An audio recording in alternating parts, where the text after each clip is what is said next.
아니, 한국. 이건 우리가 준 기술이지 않소. 감히 아류 주제에 우리를 위협해? 러시아 국방성에 절규 섞인 항의에도 한국은 단 한 줄의 데이터로 응답했습니다. 90년대 돈 대신 던져준 낡은 도면이나 만지던 하이에나로 무시당했던 나라. 하지만 지금 보십시오. 원조 제국 러시아가 자신들이 비웃던 기술로 진화한 한국산 결과물 앞에 시장을 뺏기고 급기야 원유를 바치며 재건 파트너가 되어달라고 애걸하는 비참한 현실을 말입니다. 무시당했던 과거를 실력으로 되갚아주고 이제는 전 세계 안보와 경제의 심장을 동시에 장악해버린 한국의 이 기괴하고도 완벽한 역전극. 대체 무슨 일이 벌어진 걸까요? 그런데 여러분, 정말 소름 돋는 건 여기서부터입니다. 전 세계 전문가들이 경악한 진짜 이유는 한국의 화력이 아니었습니다. 어떤 위기에도 멈추지 않는 한국의 불멸의 공급망과 적대국마저 한국의 시스템 없이는 국가 운영이 불가능하게 만드는 지능적 종속 전략이 베일을 벗었기 때문입니다. 건드리는 순간 영토가 지워지는 공포를 넘어 한국을 등지는 순간 국가의 모든 불빛이 꺼져버리는 잔혹한 설계. 강대국들이 한국 앞에 무릎 꿇고 제발 우리를 파트너로 받아달라며 줄을 서게 된 미스터리한 반전 스토리 지금 공개합니다. 영상을 시청하신 후 마음에 드신다면 좋아요와 구독 버튼을 꼭 눌러주세요. 여러분의 관심이 저에겐 큰 힘이 됩니다. 그럼 바로 시작하겠습니다. 제 할아버지는 제국을 설계한 사람이었습니다. 크렘린의 핵심 전략가, 소련의 군사 질서를 손바닥 위에 올려놓고 주무르던 사람이었죠. 그런데 1991년 제국이 무너졌습니다. 할아버지의 훈장은 하루아침에 고철이 되었고 가문은 소련과 함께 바닥으로 떨어졌죠. 아버지는 그 가문을 다시 일으키려 했습니다. 할 수 있는 모든 것을 했죠. 그런데 러시아 모라토리엄의 파도는 아버지가 쌓아올린 것들을 남김없이 쓸어갔습니다. 저는 그 폐허 위에서 자랐습니다. 위기가 국가에게, 인간에게 무슨 짓을 하는지. 저는 그것을 이론이 아니라 삶으로 배웠죠. 그래서 누구보다 확신했습니다. 위기 앞에 서면 결국 무너진다고. 강한 것도 큰 것도 예외는 없다고. 그런데 테일러 교수님의 강의가 시작되던 그날, 저는 평생 믿어온 그 확신이 단 하나의 나라 앞에서 산산조각 나는 걸 목격했습니다. 그 나라는 위기를 겪을 때마다 무너지지 않았죠. 오히려 더 날카로워졌습니다. 저는 빅토르 자카예프입니다. 스탠포드 대학교 국제안보학 박사과정. 이 강의실에서 가장 어린 학생이자 그날까지 제 이론에 가장 자신 있던 사람이었죠.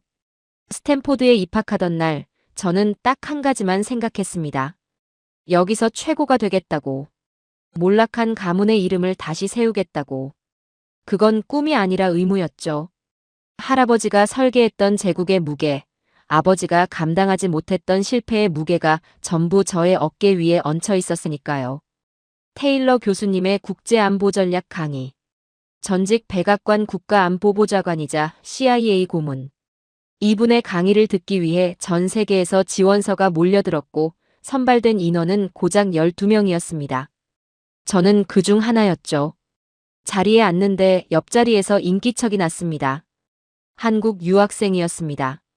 최신형 노트북을 열더니 주식창을 띄워놓고 조용히 뭔가를 확인하고 있었죠. 여유로웠습니다. 너무 여유로웠어요. 그 순간 제 스마트폰이 울렸습니다. 어머니가 보내온 송금 내역이었죠. 제가 살고 있는 낡은 아파트의 난방비를 겨우 감당할 수 있는 금액이었습니다. 저는 그 숫자와 옆자리의 저 여유로운 모습을 번갈아 봤습니다. 미국의 우산 아래서 편하게 자란 것들이라고. 안보도 경제도 남이 만들어준 판 위에 앉아 누리는 것들이라고. 속으로 그렇게 생각했죠. 그런데 그 생각이 얼마나 오만한 착각이었는지 저는 그날 강의가 끝나기 전에 알게 되었습니다. 테일러 교수님이 들어오셨습니다. 정갈하게 빗어넘긴 백발. 세월의 흔적이 묻은 트위드 재킷. 큰 소리 하나 내지 않았는데 강의실의 공기가 달라졌죠. 오늘 강의를 시작하기 전에 하나만 물어보겠습니다. 이 자리에 러시아 출신 학생이 있나요? 저는 손을 들었습니다. 이름이 어떻게 되죠? 빅토르 자카예프입니다. 자카예프 군 소련이 무너지던 1991년에 가족분들은 어디 계셨나요? 모스크바 외곽에 있었습니다. 할아버지는 크렘린에서 일하셨고요. 오늘 강의에서 그 이야기가 중요하게 쓰일 겁니다. 그리고 화면이 켜졌습니다. 두 장의 사진이 나란히 떴습니다. 왼쪽은 1950년. 검은 연기. 무너진 다리. 불타는 마을. 강변에 쓰러진 형체들. 오른쪽은 현재. 빛이 쏟아지는 거대한 공장. 방진복을 입은 엔지니어들. 세계 1위 반도체 생산 라인이었죠. 이 두 사진 같은 나라입니다. 900번의 침략. 자원 제로. 전쟁으로 완전히 불타버린 국토.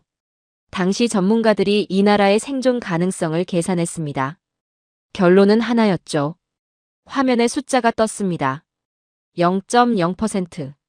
통계가 소멸을 선고한 나라입니다.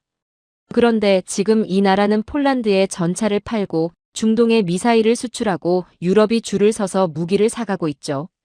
저는 팔짱을 낀 채 듣고 있었습니다. 운이 좋았던 거겠지. 미국이 밀어준 거겠지. 자카예프군, 소련이 무너진 이유가 뭐라고 생각하나요? 강의실의 시선이 저에게 쏠렸죠. 힘이 약해서가 아니었습니다. 시스템이 굳어버렸고 위기 앞에서 아무것도 할 수 없었습니다. 사람들은 각자 살 길을 찾아 흩어졌죠. 정확합니다. 소련은 세계 최대의 영토와 세계 최강의 군사력을 가지고 있었습니다. 빵이 없어서 망한 게 아니에요. 시스템이 굳어버려 위기 앞에 아무것도 할 수 없었던 거죠. 관료주의가 모든 유연성을 죽여버렸고 국민의 의지는 체제의 무게에 짓눌려 사라졌습니다. 저는 입술을 깨물었습니다. 모스크바 외곽에서 추위에 떨던 어린 시절의 기억이 스쳤으니까요. 그런데 바로 그 시대, 저 나라는 전쟁 폐허 위에서 포성이 들리는 천막 안에서 아이들에게 수학을 가르쳤습니다. 소련이 미국과 무의미한 군비 경쟁을 하다 내부부터 썩어갈 때, 저 나라는 위기 속에서도 시스템을 유연하게 재설계하며 성장과 안보를 동시에 거머쥐었죠. 가진 것이 없었기 때문에 오히려 머리를 갈았습니다. 제 가문의 역사가 해부당하는 느낌이었습니다. 할아버지는 제국의 관성을 믿었죠. 아버지는 과거의 방식으로 무너진 것들을 다시 세우려 했습니다. 둘 다 위기 앞에서 굳어 있었고 둘 다 무너졌죠. 그런데 저 나라는 달랐습니다. 미국 학생 하나가 손을 들었습니다. 교수님, 결국 미국의 안보 우산이 있었기에 가능한 거 아닌가요? 혼자였다면 어땠을지 모르잖아요. 좋은 질문입니다. 그런데 이렇게 되물어보죠. 미국의 우산 아래 있던 나라가 이 나라만이었나요? 필리핀도 있었고 태국도 있었고 수많은 나라들이 있었습니다. 그들은 지금 어디 있죠? 우산은 비를 막아줄 수 있습니다. 하지만 그 사람을 강하게 만들어주진 않아요. 이 나라를 강하게 만든 건 우산이 아니라 비를 맞으면서도 걷겠다는 그 지독한 의지였죠. 화면이 바뀌었습니다. 소련의 아프가니스탄 철수 장면이었습니다. 패잔병들의 얼굴, 고개를 떨군 장교들. 세계가 지켜보는 가운데 진흙탕에서 빠져나오는 소련군이었죠. 소련판 베트남이라고 불렀습니다. 아프가니스탄 전쟁은 소련 국민들에게 국가에 대한 회의론을 퍼뜨렸죠. 우리가 왜 싸우는지, 이 나라가 지킬 가치가 있는지 스스로 의심하게 만들었습니다.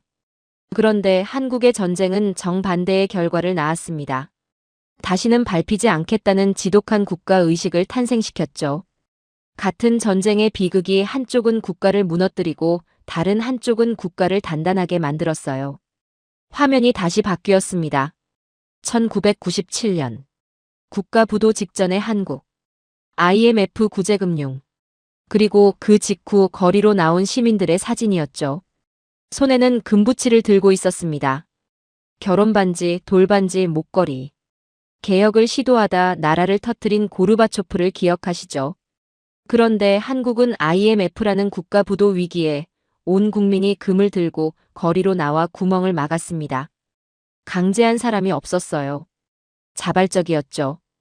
위기 앞에 뭉치는 이 기괴한 집단 지성을 어떻게 설명할 수 있겠습니까? 저는 옆자리 한국 유학생을 힐끗 봤습니다. 노트북에서 눈을 떼고 화면을 보고 있었죠. 표정이 없었습니다.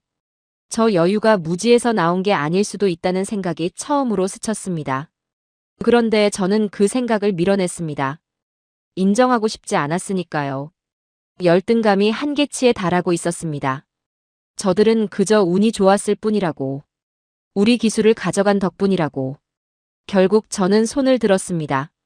교수님, 한 가지 여쭤봐도 될까요? 한국의 성공은 결국 우리 소련의 기술을 불곰 사업으로 헐값에 가져가 베낀 결과 아닌가요? 그들은 제국의 사채를 먹고 자란 아류일 뿐입니다. 강의실이 조용해졌습니다. 교수님은 미소조차 짓지 않으셨습니다. 저는 그 눈빛에서 뭔가를 직감했습니다. 제가 방금 아주 큰 실수를 했다는 걸. 제 말이 강의실을 울리는 순간 교수님의 표정이 굳었습니다. 반박도 바로 나오지 않았죠. 그 침묵이 오히려 더 무서웠습니다. 교수님은 천천히 화면을 바꾸셨습니다. 자카예프군 좋습니다. 그 이야기를 한번 제대로 해보죠. 화면에 데이터가 떴습니다. 1990년대 불곰 사업. 한국이 러시아로부터 도입한 무기 목록이었습니다. T-80U 전차, BMP-3 장갑차. 당시 소련이 자랑하던 최첨단 무기들이었죠. 저는 속으로 쾌재를 불렀습니다. 맞습니다. 저게 시작이었죠. 저게 한국 방산의 뿌리였습니다. 자카예프군 말이 맞습니다. 한국은 러시아의 기술을 가져갔죠.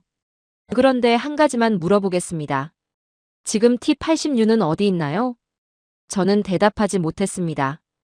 우크라이나 전선에서 불타고 있습니다. 드론 한 대에 격파당하면서요. 그런데 한국은 그 기술을 가져다 무엇을 만들었는지 보시겠습니까? 화면이 바뀌었습니다. K2 전차였습니다. T-80U 엔진 기술에서 출발했지만 그 위에 세계 최고 수준의 디지털 사격 통제 시스템과 능동 방어 체계를 얹은 전차였죠. 전장에서 드론을 스스로 감지하고 회피하는 시스템까지 탑재되어 있었습니다. T-80U가 드론 한 대에 불타는 동안 K2는 그 드론을 먼저 잡아내도록 설계된 거였죠. 씨앗은 러시아가 줬습니다. 그런데 한국은 거기서 러시아가 상상도 못한 독초를 키워냈죠. 원형인 러시아 무기는 구시대의 유물이 되었고 한국의 무기는 지금 전 세계의 표준이 되어가고 있습니다. 저는 입을 다물었습니다. 복제품이 원본을 사냥한다면 그것을 뭐라고 불러야 할까요? 화면이 또 바뀌었습니다. 이번엔 영상이었습니다. 하늘에서 쏟아지는 미사일들. 그리고 그것들이 순식간에 하나씩 격추되는 장면이었죠. 천궁투였습니다. 이 요격 알고리즘이 러시아산입니까? 아닙니다. 이건 위기 때마다 한국인들이 갈아 넣은 결벽증적인 완벽주의의 결과물입니다. 방어용이라 부르지만 사실은 적의 공격 의지 자체를 증발시키는 가장 잔혹한 통제 도구죠. 방패가 날카로우면 그게 곧 검이 됩니다. 저는 영상에서 눈을 떼지 못했습니다. 드론대가 벌레처럼 떨어져 나가는 장면이었죠. 러시아가 우크라이나에서 드론대에 속수무책으로 당하던 장면이 겹쳐 보였습니다. 한국 무기의 진짜 무서움은 성능이 아닙니다. 그 속에 담긴 다시는 지지 않겠다는 지독한 결벽증이죠. 그 결벽증이 천궁투를 만들었고 그 결벽증이 지금도 멈추지 않고 있습니다. 저는 반박하고 싶었습니다. 그런데 말이 나오지 않았습니다. 자카예프군 소련이 관료주의에 찌들어 무기 생산 라인이 멈출 때 한국은 무엇을 했는지 아십니까? 위기 속에서 세계에서 가장 빠른 무기 공급망을 구축했습니다. 무기는 성능만큼이나 필요할 때 내 손에 있는가가 중요하죠. 한국은 그 점에서도 제국을 앞질렀습니다. 이건 단순한 기술력 이야기가 아니었습니다. 시스템의 이야기였죠. 소련이 무기를 만드는 속도보다 관료주의가 무기를 죽이는 속도가 더 빨랐던 것처럼 한국은 정반대였습니다. 위기가 올수록 더 빠르고 더 정밀해졌죠. 그 무렵 저는 한국 방산 전시회 영상을 본 적이 있었습니다. 서울 아덱스였죠. 최신 전투기들이 굉음을 내며 저공 비행하고 세계 각국의 바이어들이 줄을 서서 상담을 기다리는 장면이었습니다. 활기가 넘쳤고 자신감이 넘쳤죠. 그 영상이 떠오르는 순간 동시에 다른 장면도 겹쳐 보였습니다. 러시아 무기 박람회였습니다. 한때 세계가 주목하던 행사였죠. 그런데 지금은 달랐습니다. 바이어들의 발길이 줄었고 전시된 무기들은 우크라이나 전선에서 이미 검증이 끝나버린 상태였습니다. 그것도 처참한 방식으로요. 두 장면의 온도 차이가 너무 컸습니다. 화면에 기사 하나가 떴습니다. 디펜스 뉴스였습니다. 한국 방산이 세계 질서를 재편하는 진짜 이유. 성능은 압도적인데 가격은 합리적이고 납기는 빛의 속도라는 내용이었죠. 록히드 마틴과 BAE 시스템즈가 한국 방산의 부상을 가장 두려워하는 기업으로 지목되어 있었습니다.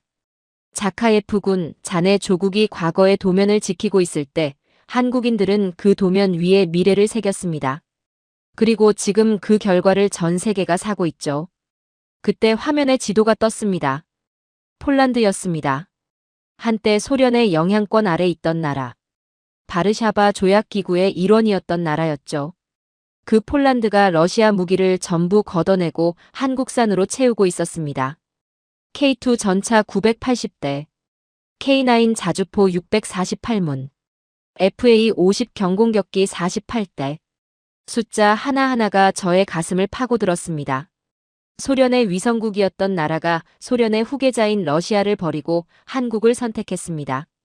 그것도 자발적으로요. 어린 시절 저는 러시아 무기가 세계 최강이라고 믿었습니다. 할아버지가 그렇게 가르쳐 주셨으니까요. 그런데 지금 그 믿음은 폴란드의 선택 앞에서 산산조각 나고 있었죠. 폴란드만이 아닙니다. 루마니아, 노르웨이, 호주. 과거 러시아 무기를 쓰던 나라들이 줄줄이 한국으로 갈아타고 있습니다. 한국은 단순히 무기를 파는 게 아니에요. 그 나라의 안보 전체를 한국에 의존하게 만들고 있는 거죠. 한국산 무기를 쓰는 순간 그 나라의 부품도 훈련도 유지보수도 전부 한국 없이는 돌아가지 않게 됩니다. 저는 그 말의 무게를 천천히 이해했습니다. 무기를 파는 게 아니었습니다. 나라를 묶는 거였죠. 조용하고 합법적으로. 자카예프군, 한국의 20대 엔지니어들이 러시아의 노학자들도 풀지 못한 난제들을 해결해 나가고 있습니다. 그들은 지금 자네 조국의 머리 위에서 이미 다음 세대 무기를 설계하고 있죠. 저는 그 말에 전신이 굳어버리는 느낌을 받았습니다. 저와 비슷한 나이의 한국 엔지니어들이었습니다. 같은 세대였죠. 그런데 그들은 제 조국이 포기한 것들을 이미 넘어서고 있었습니다. 그 질투심은 이제 분노가 아니었습니다. 뭔가 더 서늘한 감정이었죠. 우리가 준 기술로 어떻게 우리를 시장에서 몰아낼 수 있는 거죠? 저도 모르게 말이 나왔습니다. 혼잣말이었습니다. 교수님이 들으셨죠? 그게 바로 핵심입니다. 자네 조국이 준 건 씨앗이었습니다. 그런데 한국은 거기서 자네들이 상상도 못할 숲을 키워냈죠. 이제 그 숲 앞에서 씨앗을 줬다고 자랑하는 건 사냥꾼에게 총을 팔아준 사람이 사냥감을 자기 것이라 우기는 것과 같습니다. 한국은 러시아의 사체를 자양분 삼아 인류가 한 번도 보지 못한 정밀한 포식자로 진화했습니다. 아류라고 부르지 마십시오. 그들은 이미 자네 조국의 머리 위에서 먹잇감을 고르고 있으니까요. 저는 자리에서 힘이 빠지는 걸 느꼈습니다. 우리가 사체를 제공한 꼴이었습니다. 그리고 한국은 그 사체로 살아있는 포식자를 만들어냈죠. 저는 여전히 인정하고 싶지 않았습니다. 기술은 졌습니다. 그건 인정했죠. 그런데 역사까지 질 수는 없었습니다. 교수님, 한 가지만 짚고 싶습니다. 한국은 결국 역사적으로 늘 주변국에 휘둘린 나라 아닌가요? 역사는 승자의 기록입니다. 그리고 그 기록 속에서 한국은 늘 당하는 쪽이었죠. 교수님이 저를 보셨습니다. 뭔가를 기다리고 있던 것 같은 표정이었습니다. 좋습니다. 그럼 그 역사를 한번 제대로 들여다보죠. 화면에 지도가 하나 떴습니다. 고구려와 수나라의 전쟁 전개도였습니다. 612년 수나라 양제가 30만 대군을 이끌고 고구려를 침략했습니다. 당시 수나라는 세계 최강의 제국이었죠. 숫자로만 보면 고구려는 상대가 되지 않았습니다. 그런데 결과가 어땠을까요? 살수에서 30만 대군 중 살아 돌아간 병사가 2,700명이었습니다. 나머지는 전부 강물 속에 잠겼죠. 저는 그 숫자를 머릿속에서 굴렸습니다. 30만 중 2,700명. 학살이었습니다. 한국은 적을 정복하려 하지 않습니다. 대신 침략자가 다시는 돌아가고 싶지 않게 만들죠. 방어가 아니었습니다. 침공 의지 자체를 거세한 겁니다. 한국은 침략하지 않습니다. 다만 침략자의 이름을 역사에서 지워버릴 뿐이죠. 화면이 바뀌었습니다. 임진왜란이었습니다. 판옥선과 거북선의 화력 재원이 나란히 떴습니다. 1592년 일본이 조선을 침략했을 때 일본 수군은 칼싸움에 집착했습니다. 배를 붙이고 올라타 백병전을 벌이는 방식이었죠. 그런데 이순신은 완전히 다른 선택을 했습니다. 멀리서 화포로 배를 부숴버리는 거였습니다. 일본군이 올라탈 기회 자체를 주지 않았죠. 이건 단순한 전술이 아니었습니다. 기술로 적의 전쟁 방식 자체를 무력화한 거였죠. 교수님이 현대 한국 해군의 함정 배치도를 옆에 나란히 띄우셨습니다. 하객진의 대형과 현대 한국 해군의 기동 전술이 겹쳐 보였습니다. 430년의 간격이 있었지만 설계의 본질은 같았습니다. 이순신의 화포 소리는 멈춘 적이 없습니다. 지금 한국의 자주포와 미사일 속에서 여전히 울리고 있죠. 한국 방산의 정밀 타격 DNA는 그때 완성된 겁니다. 그런데 자카예프군 몽골 얘기를 해보죠. 몽골이 유라시아를 휩쓸 때 버틴 나라가 어디 있었습니까? 러시아는 어땠나요? 저는 입술을 깨물었습니다. 루스 공국들은 몽골의 유화책을 썼습니다. 조공을 바치고 굴복했죠. 그게 240년간 이어진 몽골의 지배였습니다. 그런데 고려는 달랐습니다. 강화도로 들어가 버텼죠.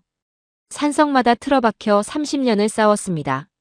세계 최강 몽골 기병이 섬 하나를 넘지 못했습니다. 결국 몽골은 고려와 협상을 해야 했죠. 정복이 아니라 협상을요. 저는 반박할 수가 없었습니다. 사실이었으니까요. 제 조국은 240년을 굴복했고 한국은 30년을 버텨 협상을 이끌어냈습니다. 자네 조국이 땅이라는 육체에 집착할 때 한국은 기억이라는 정신을 무기화했습니다. 그 차이가 지금도 이어지고 있죠. 화면이 다시 바뀌었습니다. 1910년.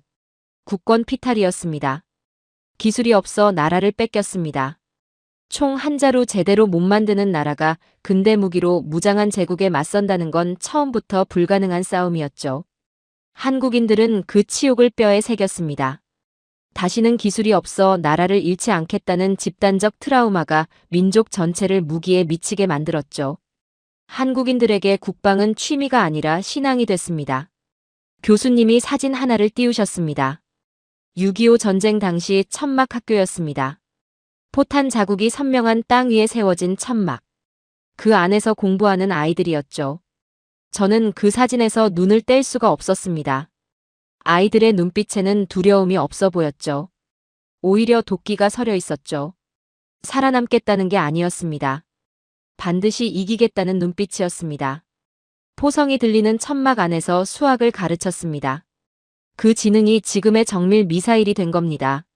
미국이 주한미군 철수를 언급하던 시절이 있었습니다. 1970년대였죠. 그 순간 한국은 무엇을 했을까요? 삽과 곡괭이를 들고 소총부터 만들기 시작했습니다. 방패막이가 사라질지도 모른다는 공포가 자주국방이라는 광기를 불러일으켰죠. 그리고 그 광기가 수십 년 만에 소총에서 미사일까지 만들어냈습니다. 인류사적으로 불가능한 속도였습니다.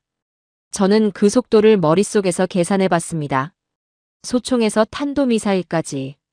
다른 나라들이 100년 걸린 것을 수십 년 만에 해냈죠. 공포가 엔진이 된 거였습니다. 의병을 아십니까? 나라가 위기에 처했을 때 스스로 무기를 들고 일어선 민간인들입니다. 한국은 그 정신을 현대에도 이어받았습니다. 지금 한국의 예비군 제도가 그렇고 방산 기업과 민간이 협력하는 구조가 그렇죠.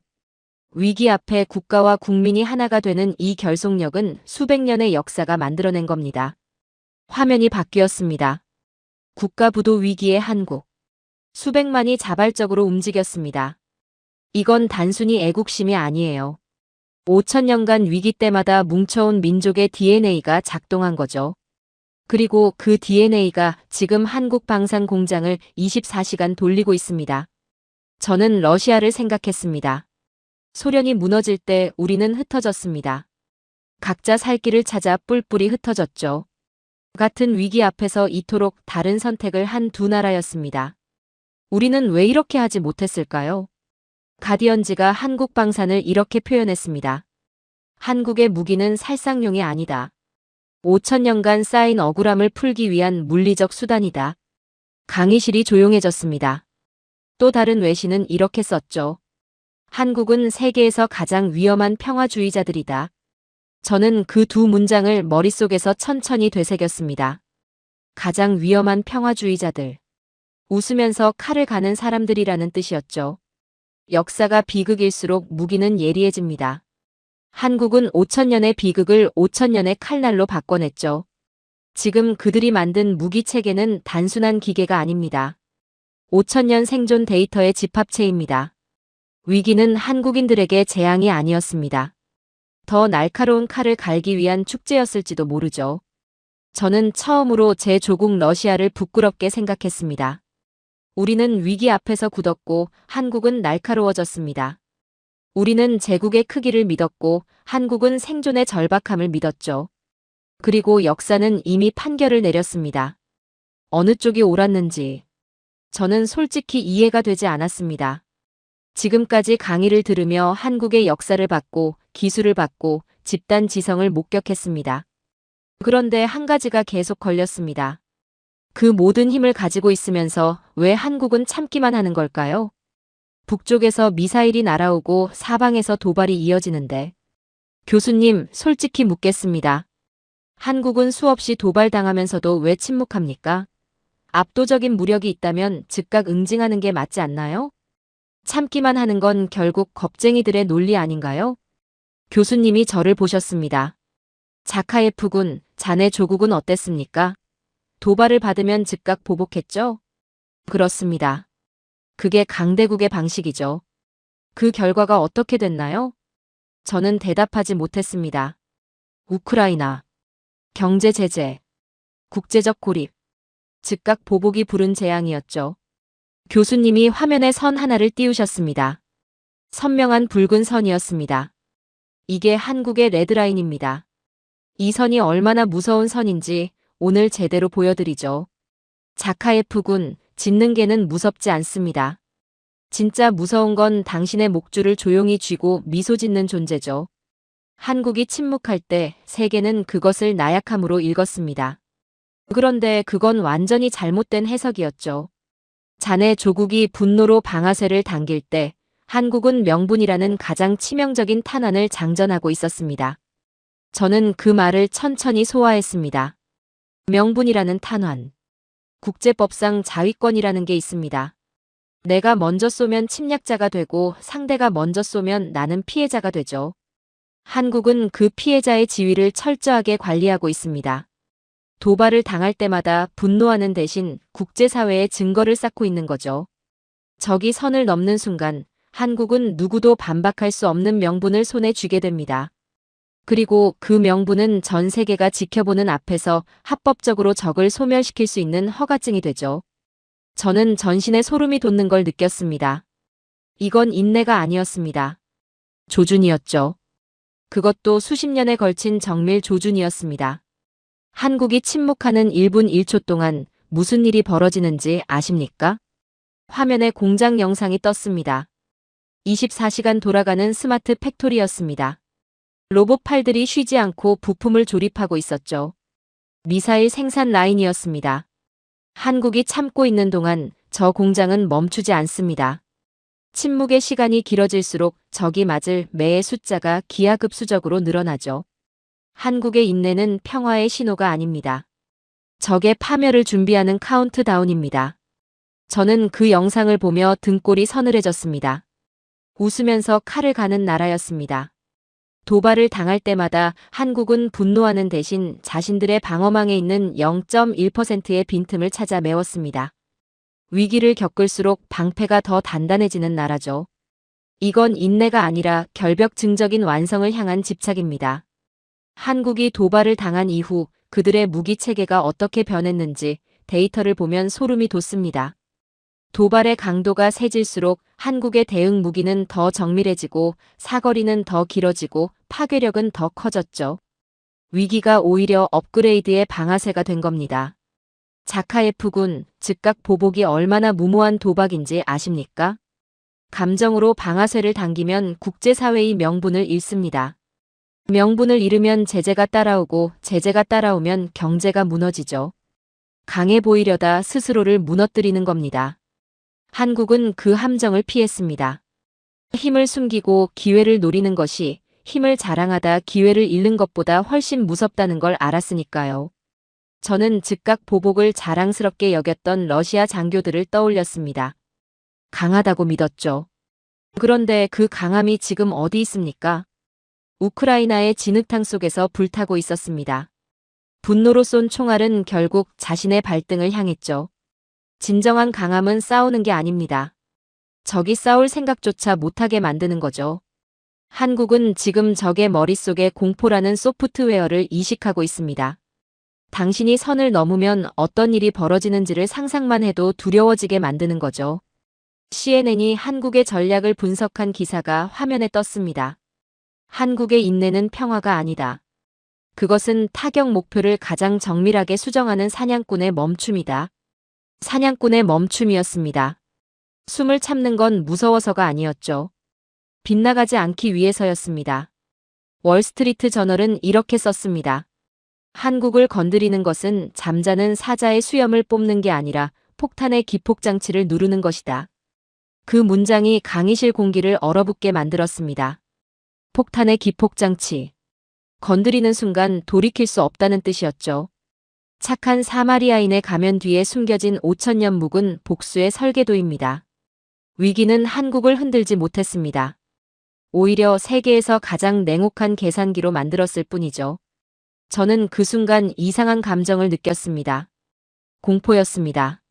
그런데 그 공포의 대상이 달라졌죠. 처음 강의실에 들어왔을 때 저는 한국을 무시했습니다. 아류라고 불렀고 운이 좋았을 뿐이라고 생각했죠. 그런데 지금 저는 깨달았습니다. 제가 무시했던 그 나라가 이미 오래전부터 저를 계산하고 있었다는 걸. 러시아를 계산하고 있었다는 걸. 적의 타격 좌표를 업데이트하면서 미소를 잃지 않고 있었다는 걸. 그건 용기가 아니었습니다. 전략이었죠. 그리고 그 전략 앞에서 러시아의 즉각 보복은 그저 감정적인 아이의 주먹질에 불과했습니다. 한국이 다시 칼을 뽑는 날이 온다면 그것은 전쟁이 아닐 겁니다. 교수님의 목소리가 한 톤 낮아졌습니다. 청소가 되겠죠. 아무도 말이 없었습니다.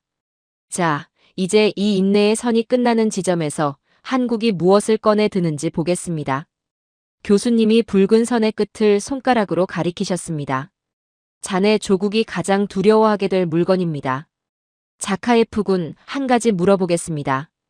교수님이 강의실을 천천히 둘러보셨습니다. 핵이 없는 나라가 핵보유국들 사이에서 살아남을 수 있을까요? 저는 피식 웃었습니다. 솔직히 그 질문이 우습게 느껴졌으니까요. 불가능합니다. 핵 없이 핵보유국을 상대하는 건 애초에 게임이 안 되죠. 저는 거기서 멈추지 않았습니다. 교수님, 제 조국 러시아는 현재 핵탄두를 5,000기 이상 보유하고 있습니다. 실전 배치된 것만 1,500기 내외죠. 미국과 함께 세계 1, 2위를 다투는 수준입니다. 지상의 대륙간 탄도미사일, 바닷속 핵잠수함, 공중의 전략 폭격기. 이 세 가지 핵 3위일체를 완벽하게 갖춘 나라는 지구상의 손에 꼽힙니다. 러시아는 그중 하나죠. 한국이 아무리 정밀한 미사일을 만들어도 핵 앞에서는 결국 억제력이 없습니다. 재래식 무기로 핵보유국을 위협한다는 건 근본적인 한계가 있죠. 저는 그 말을 하면서 처음으로 이 강의실에서 우위에 선 기분이 들었습니다. 기술에서는 졌습니다. 역사에서도 졌죠. 그런데 핵만큼은 달랐습니다. 이건 제 조국이 가진 마지막 절대 우위였으니까요. 교수님이 저를 보셨습니다. 표정이 묘했습니다. 자카예프군, 정확한 수치입니다. 러시아의 핵전력은 세계 최강 수준이죠. 그 점은 부정하지 않겠습니다. 저는 속으로 쾌재를 불렀습니다. 그런데 한 가지만 물어보겠습니다. 핵을 실제로 쏠 수 있습니까? 저는 말문이 막혔습니다. 쏘는 순간 공멸입니다. 국제사회가 용납하지 않죠. 미국이 가만히 있지 않을 거고 나토가 가만히 있지 않을 겁니다. 핵은 억제력이지 실제로 쓸 수 있는 무기가 아닙니다. 그렇다면 핵이 5천 기든 5만 기든 실제 전장에서 그 숫자가 무슨 의미가 있을까요? 저는 대답하지 못했습니다. 교수님이 화면을 켜셨습니다. 검은 베일에 쌓인 거대한 발사체였습니다. 한국은 그 질문에 대한 답을 찾았습니다. 핵을 쓸 수 없다면 핵만큼의 파괴력을 합법적으로 행사할 수 있는 무기를 만들면 된다고. 베일이 벗겨졌습니다. 현무 5였습니다. 재원이 하나씩 화면에 떴습니다. 탄두 중량 8톤. 저는 그 숫자를 보며 눈을 의심했습니다. 교수님, 이건 물리적으로 말이 안 됩니다. 미사일이 아니라 그냥 떨어지는 쇳덩이 아닌가요? 정확합니다. 교수님이 미소를 지으셨습니다. 그냥 떨어지는 쇳덩이입니다. 그런데 그 쇳덩이가 마하 10의 속도로 지하 100m 안반을 수직으로 뚫고 내려간다면 그게 핵과 무슨 차이가 있을까요? 저는 아무 말도 하지 못했습니다. 시뮬레이션 영상이 재생됐습니다. 거대한 발사체가 하늘을 가르며 올라갔다가 수직으로 낙하하는 장면이었습니다. 목표물은 지하 깊숙이 숨겨진 벙커였죠. 철근 콘크리트로 겹겹이 둘러싸인 구조물이었습니다. 저 벙커의 두께가 얼마인지 아십니까? 웬만한 폭발로는 흠집도 나지 않는 수준입니다. 강대국들이 수십 년간 공들여 만든 지하 요새죠. 현무 5가 낙하하는 순간이었습니다. 충돌 직전까지 속도가 줄지 않았습니다. 그리고 충돌하는 순간 철근 콘크리트가 종이장처럼 찢겨나갔습니다. 지하 100m까지 관통한 뒤 폭발이 일어났죠. 화면에 수치가 떴습니다. 진도 5.0 이상의 인공 지진이었습니다. 이 미사일 한 발은 도시 하나를 파괴하는 게 아닙니다. 적국의 통치 시스템 자체를 지하에 매장해버리는 거죠. 지하 벙커 속에 숨은 지휘부, 핵심 인프라, 군사 네트워크. 전부 한 번에 끝납니다. 저는 그 순간 할아버지를 떠올렸습니다. 크렘린 지하에 있다는 방공호를 자랑스럽게 이야기하던 할아버지였습니다. 어떤 폭격에도 버틸 수 있는 철옹성이라고 했죠. 그런데 지금 화면에서 벌어지는 일을 보면 그 방공호가 얼마나 무력한 공간인지 알 수 있었습니다. 8톤의 쇳덩이가 마하 10으로 떨어지는 앞에서 지하가 깊다는 건 아무런 의미가 없었으니까요. 핵 3위일체를 자랑하던 제 조국의 지하 요새들이 한순간에 거대한 관으로 바뀌는 장면이 머릿속에서 그려졌습니다. 자카예프군, 자네 조국의 킨자를 아십니까? 알고 있습니다. 극초음속 미사일이죠. 우크라이나 전선에서 킨잘이 어떤 성적을 거뒀는지도 알고 있나요? 저는 대답하지 않았습니다. 자랑스럽게 말할 수 없었으니까요. 킨잘은 화려한 궤적을 그렸습니다. 그런데 현무는 궤적조차 보여주지 않죠. 그냥 수직으로 내려옵니다. 오차 없이, 변명 없이. 적의 머리 위에서 그냥 떨어집니다. 이건 전쟁이 아닙니다. 말소죠. 한국은 왜 핵을 만들지 않았을까요? 교수님이 강의실 전체를 향해 물으셨습니다. 아무도 대답하지 않았습니다. 기술이 없어서가 아닙니다. 핵을 만들 능력은 이미 오래전에 완성했죠. 한국이 핵을 선택하지 않은 건 더 영리한 선택이 있었기 때문입니다. 핵은 쏘는 순간 공멸입니다. 국제사회가 용납하지 않죠. 그런데 현무 5는 다릅니다. 재래식 무기입니다. 쏘아도 명분이 남아요. 한국은 합법적으로 적을 증발시키는 법을 완성한 겁니다. 이게 한국만의 대량 응징 보복 체계 KMPR입니다. 당신이 한 발 쏘면 우리는 당신의 나라 전체를 지도에서 지워버리겠다. 핵 없이 합법적으로. 저는 그 논리의 잔혹한 완성도에 할 말을 잃었습니다. 핵보다 무서운 건 핵이 아니었습니다. 핵보다 더 집요하게 심장을 뚫을 칼이었죠. 그리고 그 칼 앞에서 5,000기의 핵탄두는 쓸 수도 없는 장식품에 불과했습니다. 주변 강대국들이 지하 요새를 강화할수록 한국은 더 깊이 뚫는 기술에 집착했습니다. 적이 10m 더 깊이 파고 들어가면 한국은 20m 더 뚫을 수 있는 탄두를 만들었죠. 이건 군비 경쟁이 아닙니다. 집착입니다. 다시는 지지 않겠다는 지독한 결벽증이 만들어낸 괴물이죠. 제인스 디펜스의 논평이 화면에 떴습니다. 한국의 현무 5는 인류가 만든 가장 기괴하고도 강력한 재래식 무기다. 그것은 핵의 시대가 끝났음을 선언하고 있다. 더 내셔널 인터레스트의 기사도 이어졌습니다. 현무5는 주변국들에 던지는 한국의 조용한 최후 통첩이다. 최후 통첩이었습니다. 조용하고 합법적이고 돌이킬 수 없는 최후 통첩이었죠. 저는 현무5가 발사되는 영상을 다시 봤습니다. 발사 순간의 거대한 화염이었습니다. 그런데 그 화염을 지켜보는 한국 엔지니어들의 표정이 눈에 들어왔습니다. 환호하지 않았습니다. 박수도 없었죠. 그냥 데이터를 확인하고 있었습니다. 무표정하게, 담담하게. 그 눈빛 속에 5천년의 도끼가 응축되어 있었습니다. 이게 당연한 결과라는 듯한, 처음부터 이걸 만들 수밖에 없었다는 듯한 눈빛이었죠. 저는 그 눈빛이 가장 무서웠습니다. 흥분하지 않는 자가 진짜 강한 자였으니까요. 한국은 평화를 원합니다. 교수님의 목소리가 낮아졌습니다. 하지만 그 평화의 조건은 적의 완벽한 소멸이죠. 착한 사마리아인의 미소 뒤에 숨겨진 8톤의 분노. 그것이 K방산의 진정한 얼굴입니다. 자네 조국이 파괴력에 집착할 때 한국은 확실한 소멸에 집착했습니다.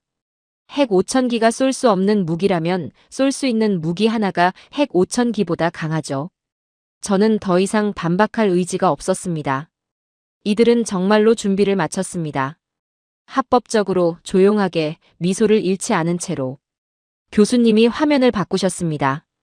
이번엔 망망대해였습니다. 파도만 일렁이는 텅 빈 바다였죠. 아무것도 보이지 않았습니다. 하늘에서 내려오는 칼은 보입니다. 피할 수라도 있죠. 교수님이 그 텅 빈 바다를 가리키셨습니다. 그런데 보이지 않는 곳에서 숨 쉬는 자객은 어떻게 피하겠습니까? 자카예프군, 한국 무기들의 공통점이 뭔지 아십니까? 교수님이 화면에 한국 무기 목록을 띄우셨습니다. 천궁, K2, K9, 현무. 전부 방어용이라고 명명되어 있습니다. 한국은 단 한 번도 공격용 무기를 개발한다고 공식 발표한 적이 없죠. 저는 고개를 끄덕였습니다. 그게 뭐가 문제냐는 생각이었습니다. 그런데 자카예프군, 방어의 끝은 무엇일까요? 저는 잠시 생각했습니다. 적의 공격을 막는 거 아닌가요? 틀렸습니다. 교수님이 단호하게 말씀하셨습니다. 가장 완벽한 방어는 침략자의 존재 자체를 지우는 겁니다. 한국은 방어용이라는 이름 뒤에 그 답을 숨겨놓았죠. 그게 가장 고단수의 기만입니다. 화면이 바뀌었습니다. 망망대해 위로 거대한 잠수함의 실루엣이 천천히 떠올랐습니다. 도산 안창호급 암무함이었습니다. 이 잠수함을 보십시오. 전장 83m, 수중 배수량 3,700톤. 그런데 진짜 놀라운 건 크기가 아닙니다. 화면이 잠수함 내부 구조로 바뀌었습니다. 수직발사관이었습니다. 핵잠수함도 없는 나라가 잠수함에 수직발사관을 박아 넣었습니다. 전 세계가 비웃었죠. 재래식 잠수함에 탄도미사일을 싣는 건 불가능하다고 했습니다. 그런데 한국은 해냈습니다. 왜였을까요? 핵이 없어도 핵만큼의 파괴력을 바다 밑에서 투사하기 위해서였죠. 저는 그 구조도를 보며 머릿속이 복잡해졌습니다. 재래식 잠수함에서 탄도미사일이 발사된다는 뜻이었습니다. 위치를 특정할 수 없는 바다 밑에서. 영상이 재생됐습니다. 고요한 수면이었습니다. 아무것도 없는 바다였죠. 그런데 갑자기 수면이 부풀어 오르더니 거대한 화염이 솟구쳤습니다. 미사일이었습니다. 잠수함 수직발사관에서 발사된 순간이었죠. 고요함과 폭발의 대비가 너무 극적이었습니다. 암무함이 바다 밑으로 사라지는 순간 적국은 자신들의 장례식 날짜를 받아든 것과 다름없습니다. 어디 있는지 모르는 잠수함이 수도 바로 밑바닥에서 숨을 죽이고 있다는 사실.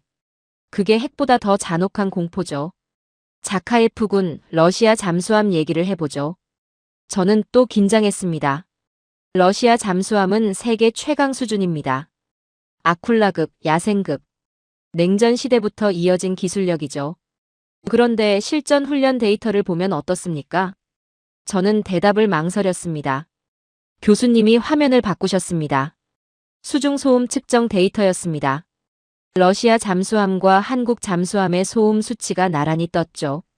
러시아 잠수함은 소음 문제로 적에게 위치가 노출되는 사례가 반복됐습니다. 냉전 시대에 설계된 기술의 한계죠. 그런데 한국의 잠수함은 연료 전지 기반의 공기 불요 추진 체계를 탑재하고 있습니다. 전기 모터로 움직이기 때문에 수중 소음이 극도로 낮죠. 수주간 자망하면서 엔진 소리 하나 내지 않습니다. 실전 훈련에서 한국 잠수함이 미국 항공모함 전단의 레이더망을 유령처럼 빠져나가 어뢰 공격 위치까지 접근한 기록이 있습니다. 미 해군이 그 결과를 보고 경악했죠. 저는 그 데이터 앞에서 할 말을 잃었습니다. 냉전의 유산을 자랑스러워했던 러시아 해군도 한국의 조용한 잠수함 앞에서 무력해지는 장면이었으니까요.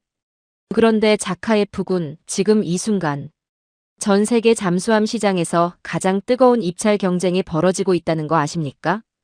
교수님이 지도를 띄우셨습니다. 캐나다였습니다. 캐나다가 노후 잠수함 교체를 위해 최대 60조 원 규모의 사업을 발주했습니다. 최대 12척. 냉전 이후 서방 세계 최대 규모의 잠수함 사업 중 하나죠. 처음에는 여러 나라가 뛰어들었습니다. 일본, 프랑스, 영국. 네로라 하는 해양 강국들이 줄을 섰죠. 그런데 최종 2강이 어디인지 아십니까? 저는 대답하지 않았습니다. 교수님이 화면에 두 나라를 띄우셨습니다. 한국, 그리고 독일이었습니다. TKMS, 세계 재래식 잠수함 시장의 절대 강자. 수십 년간 이 시장을 지배해온 나라죠. 그 독일이 최종 경쟁자입니다. 그리고 지금 판세는 한국이 유리한 위치를 선점하고 있습니다. 저는 그 말을 듣는 순간 뭔가가 머릿속에서 뒤집히는 느낌이 들었습니다. 일본이 탈락했습니다. 프랑스가 탈락했습니다. 수십 년간 잠수함 시장을 지배하던 유럽 강자들이 모두 나가떨어졌죠. 그리고 최후의 싸움터에 한국이 서 있었습니다. 한국이 유리한 이유가 뭔지 아십니까? 성능만이 아닙니다. 납기가 빠릅니다. 대형 잠수함을 양산한 경험이 있고 일정을 지키는 나라로 이미 검증됐죠. 캐나다는 지금 노후 잠수함 교체가 급합니다. 빨리 만들어줄 수 있는 나라가 필요하죠. 가격 대비 성능도 압도적입니다. 폴란드에서, 중동에서 이미 증명됐습니다. 그리고 한국은 캐나다 현지 투자와 일자리 창출까지 패키지로 제시했습니다. 독일도 만만치 않습니다.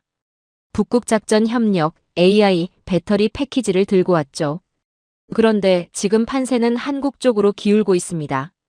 저는 그 장면이 머릿속에 그려졌습니다. 유럽의 최강자 독일과 맞붙어 이기려 하는 한국이었습니다. 불과 수십 년 전만 해도 소총도 제대로 못 만들던 나라가 지금 세계 잠수함 시장의 정상을 다투고 있었죠. 과거에는 독일, 프랑스, 일본이 주도하던 시장이었습니다. 그런데 지금 한국이 최종 2강에 올라선 것 자체가 이미 게임 체인저입니다. 월스트리트 저널이 이렇게 보도했습니다. 화면에 기사가 떴습니다. 한국은 핵 확산 금지 조약을 어기지 않으면서도 핵 보유국과 동일한 타격력을 확보한 전 세계 유일한 국가다. 법의 테두리 안에서 괴물을 만들어낸 겁니다. 핵을 쏠 수 없다면 핵보다 더 정밀하고 합법적인 무기를 만들면 된다. 잠수함을 막을 수 없다면 세상에서 가장 조용한 잠수함을 만들면 된다. 한국은 늘 그 방식으로 한계를 넘어왔죠. 자카예프군, 독침 전략이라는 말을 아십니까? 고슴도치 전략이라고도 부릅니다. 덩치 큰 적이 고슴도치를 잡아먹으려 할 때 가시 때문에 포기하게 만드는 전략이죠. 한국이 바로 그 고슴도치입니다. 하늘에는 천궁이 있고 땅에는 현무가 있고 바다 밑에는 암무함이 있습니다. 어느 방향으로 덤벼도 치명상을 입는 구조죠. 그런데 고슴도치의 진짜 무서움이 뭔지 아십니까? 가시가 있다는 걸 모두가 알고 있다는 겁니다.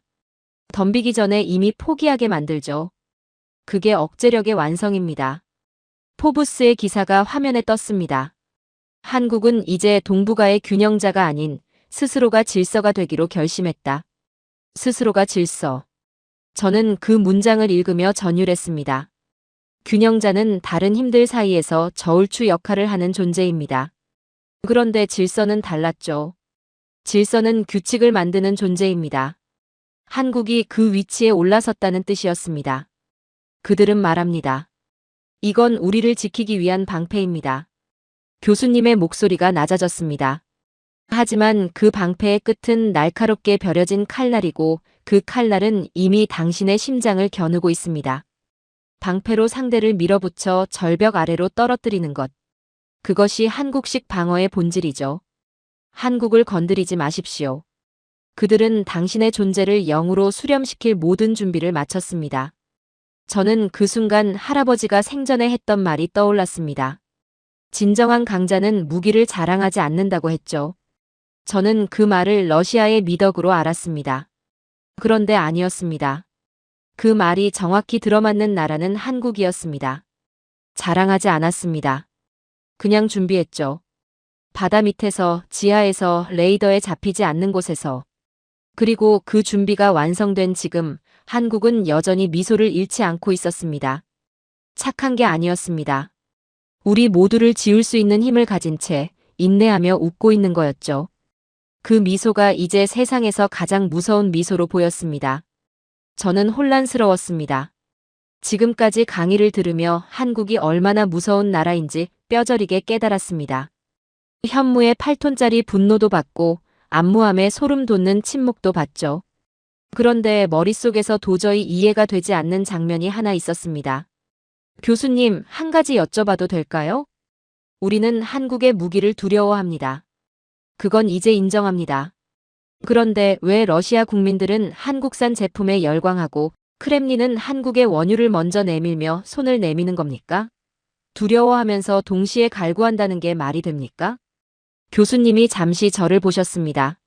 자카예프 군, 그게 바로 한국이 진짜 무서운 이유입니다.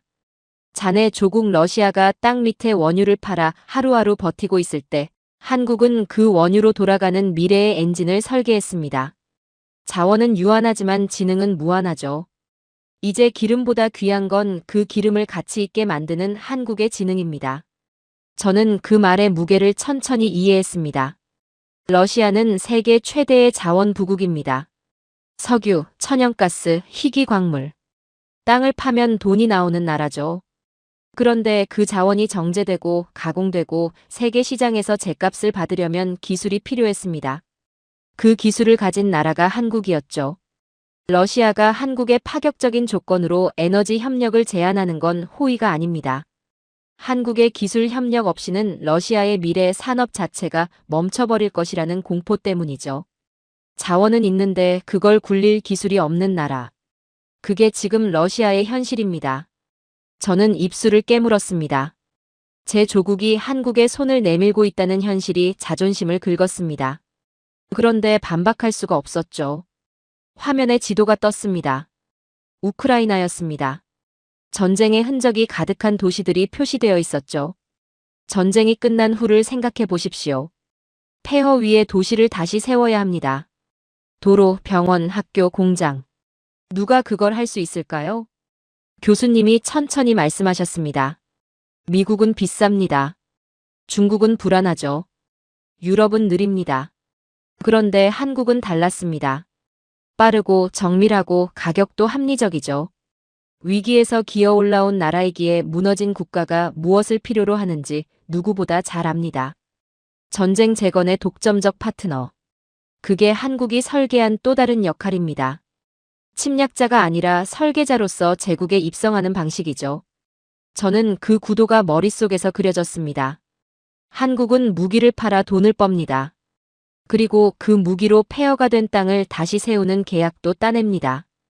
파괴하는 자와 재건하는 자가 같은 나라였습니다. 그 잔혹한 완성도에 저는 할 말을 잃었습니다.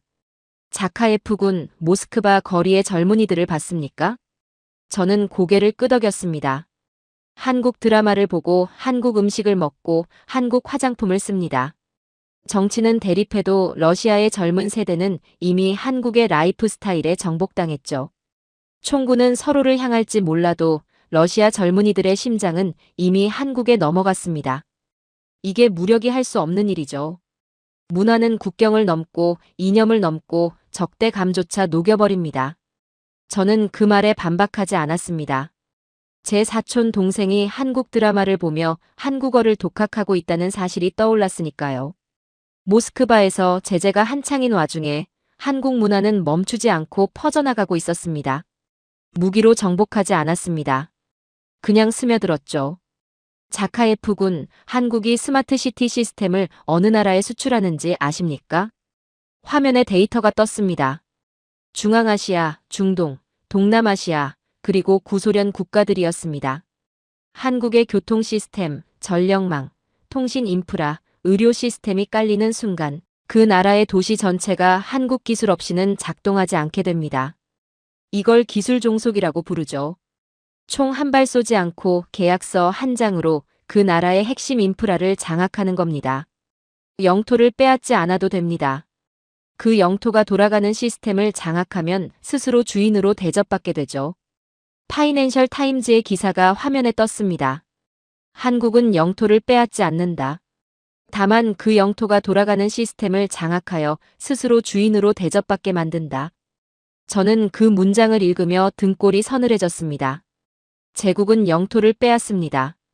그런데 한국은 시스템을 장악했습니다. 영토는 되찾을 수 있습니다. 그런데 시스템에 종속된 나라는 그 시스템 없이는 하루도 버틸 수 없죠. 어느 쪽이 더 완벽한 지배입니까? 자카예프군, 이제 보이십니까? 교수님이 강의실을 둘러보셨습니다. 한국은 두 가지 카드를 동시에 쥐고 있습니다. 하나는 당신을 소멸시킬 칼. 또 하나는 당신을 살려낼 손길. 죽이거나 살리거나 그 결정권이 한국에 있다는 것. 이게 진짜 패권입니다. 러시아가 과거를 팔아 오늘을 살 때 한국은 미래를 팔아 내일을 사고 있습니다. 자원은 고갈되지만 기술은 축적되죠.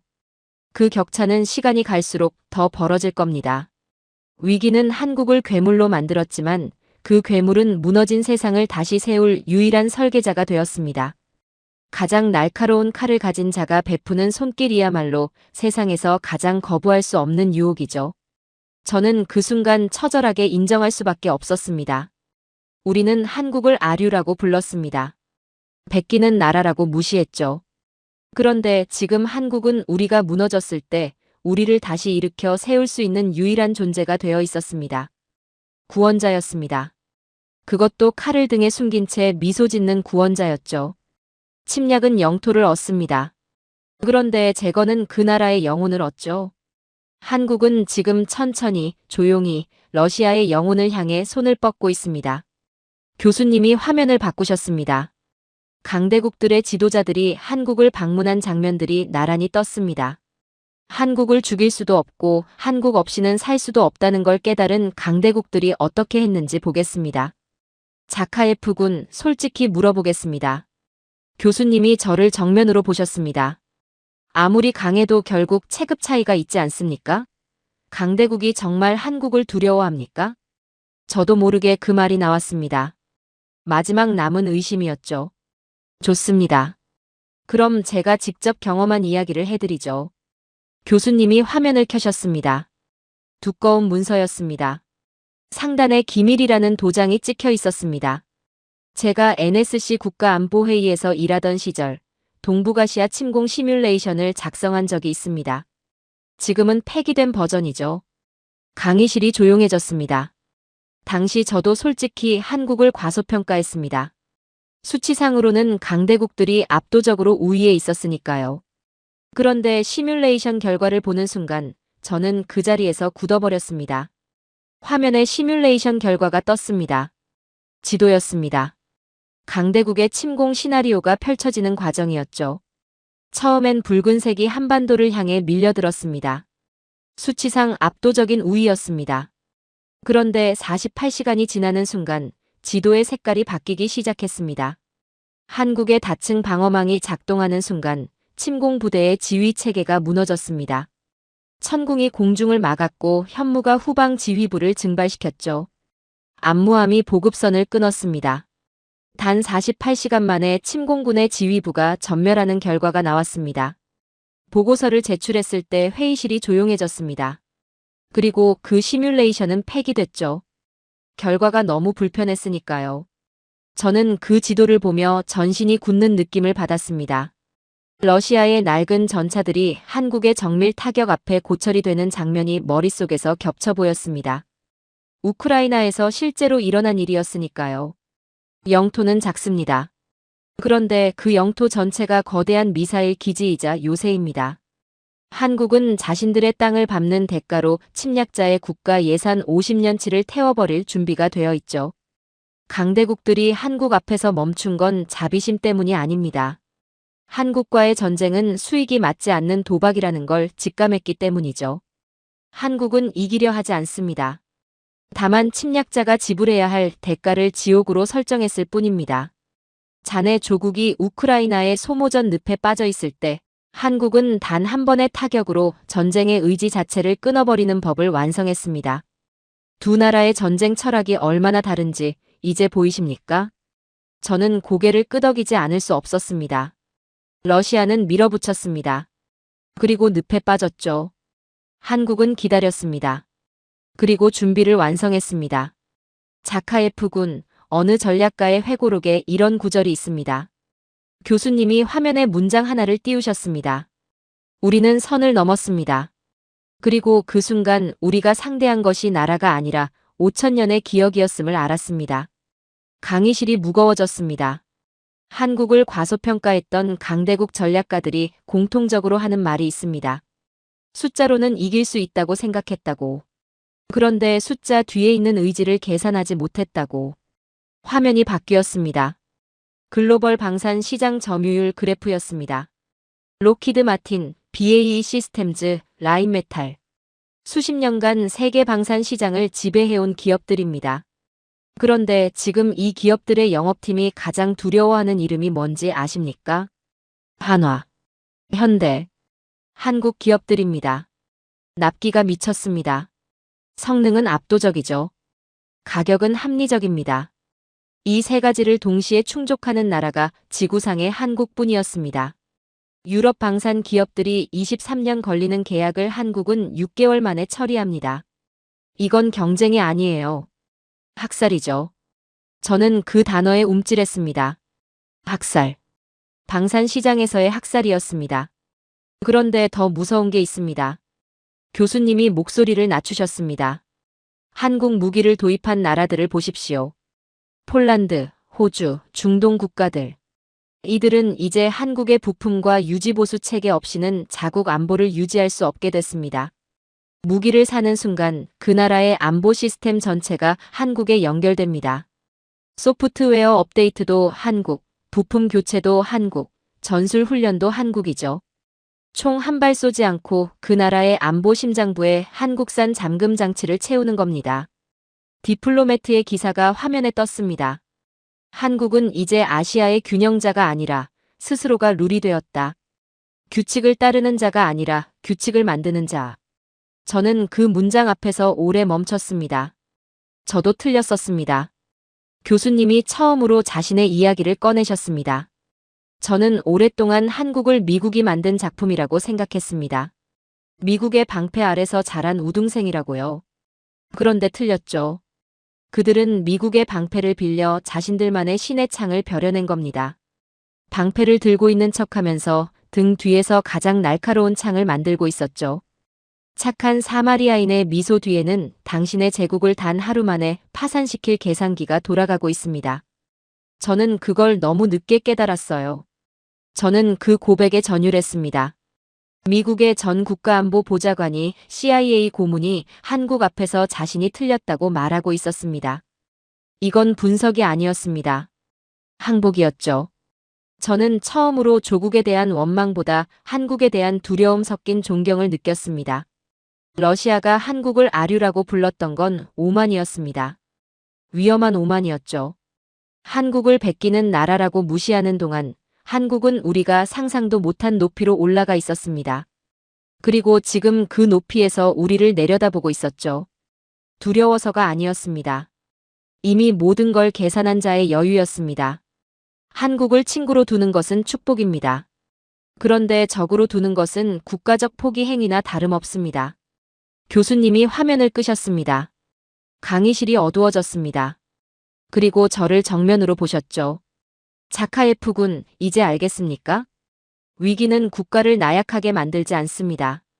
오직 나약해질 준비가 된 국가만을 골라 죽일 뿐이죠. 교수님이 잠시 말을 멈추셨습니다. 그렇다면 한국은 무엇입니까? 저는 대답하지 않았습니다. 대답할 필요가 없었습니다. 이미 알고 있었으니까요. 강의실에 불이 켜졌습니다. 저는 한동안 자리에서 일어나지 못했습니다. 손이 떨렸습니다. 노트에는 아무것도 적혀 있지 않았죠. 처음 이 강의실에 들어올 때 저는 제 이론에 가장 자신 있는 사람이었습니다. 몰락한 제국의 후예라는 열등감을 천재라는 자존심으로 덮어온 사람이었죠. 그런데 지금 이 순간 그 자존심이 완전히 허물어진 자리에 이상하게 가벼운 무언가가 들어차고 있었습니다. 해방이었습니다. 평생 저를 짓눌러온 망령으로부터의 해방이었죠. 자카예프군. 교수님이 조용히 부르셨습니다.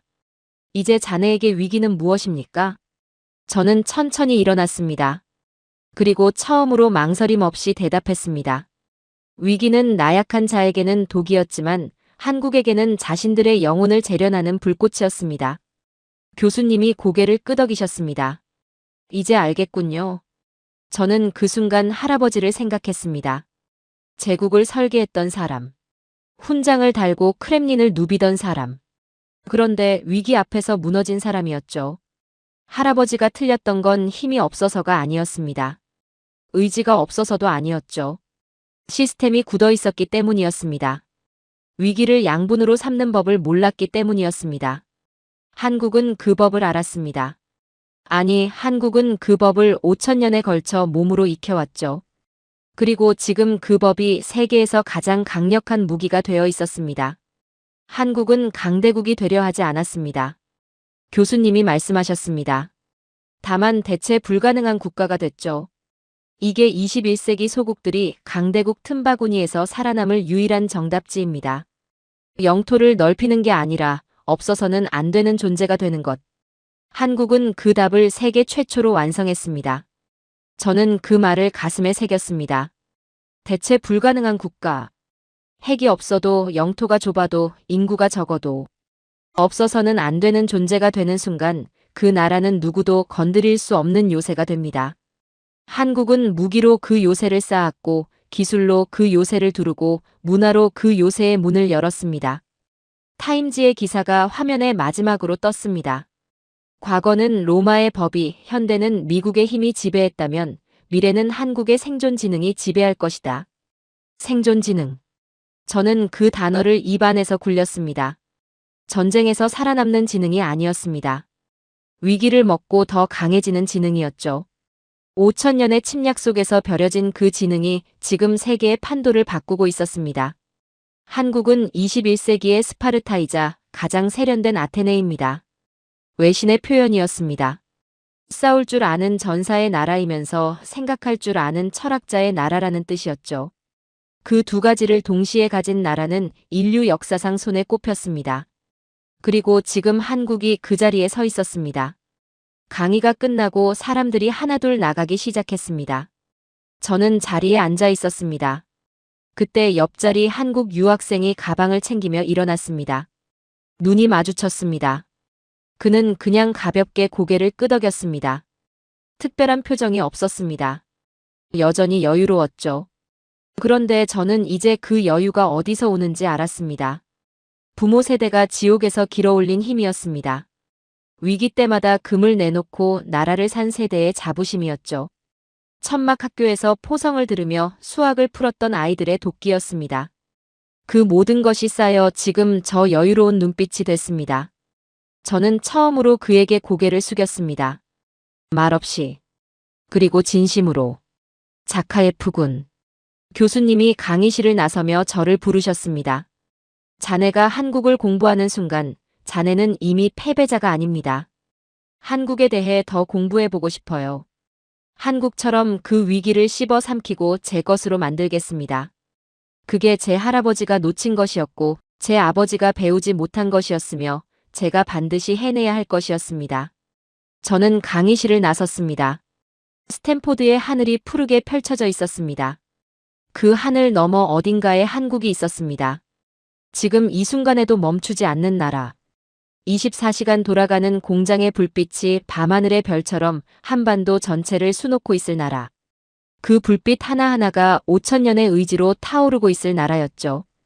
위기가 올수록 더 단단해지는 근육처럼, 더 날카로워지는 칼날처럼. 한국인들은 위기를 두려워하지 않았습니다. 위기는 그들이 가진 칼날을 시험할 가장 완벽한 기회일 뿐이었으니까요. 오늘 저는 이 강의실에서 한국과의 승리를 목격했습니다. 그것은 무기의 승리가 아니었습니다. 인간 정신의 승리였습니다. 한국을 건드리지 마십시오. 그들은 당신이 상상할 수 없는 깊이의 지옥에서 기어 올라온 생존자들이니까요. 오늘의 사연은 여기까지입니다. 한 청년이 품었던 오만한 질문은 강의실을 나서는 순간 경외심으로 바뀌었습니다. 위기는 나라를 죽이지 않습니다. 위기를 두려워하는 나라를 죽일 뿐이죠. 폐허 위에서도 멈추지 않았고 벼랑 끝에서도 오히려 더 단단해진 나라. 그 나라는 지금 이 순간에도 멈추지 않습니다. 누군가 잠든 시간에도, 누군가 포기한 자리에서도 조용히 다음 칼날을 갈고 있죠. 착한 사마리아인의 미소를 기억하십시오. 그 미소 뒤에 무엇이 숨겨져 있는지를 절대 잊지 마십시오. 긴 영상 시청해주셔서 감사합니다. 내일은 더 좋은 영상으로 찾아오겠습니다.